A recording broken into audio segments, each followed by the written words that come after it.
Tom Sheahan, CEO of Red Oxygen and the new Octopi Network.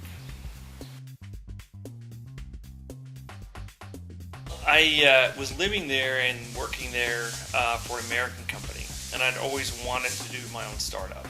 I started Red Oxygen, which does enterprise text messaging.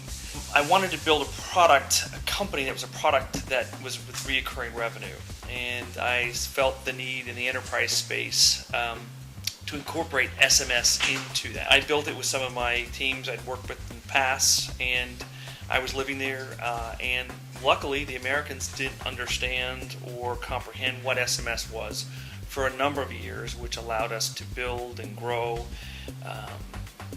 without, the big Goliath, taking over. So it gave us a bit of an advantage. Being an American helps with your perspective. So you've seen how big companies come and go. You've seen how big companies dominate. And it also makes you a bit more fearless. One of the problems of Australians is they're so afraid of failure that they're afraid to take risks. They're just as intelligent and as accomplished as Americans, but they're much more risk adverse. And I don't think they have the same belief themselves that they can actually do something big and be disruptive. 23 million versus 300 million. The market's here. If we want to get an exit here, or investors are here, our customers are here. We knew that when the Americans found out what we were doing and found the relevance of why text messaging is important, they were going to move quickly.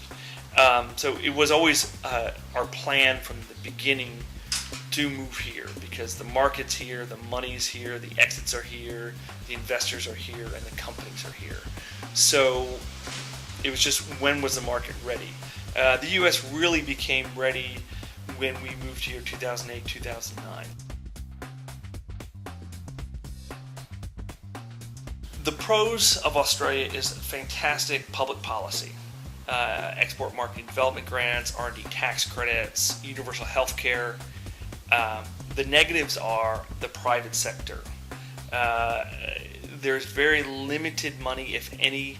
Australians would be more willing to throw money into a mine or to a franchise than they will with innovation and technology.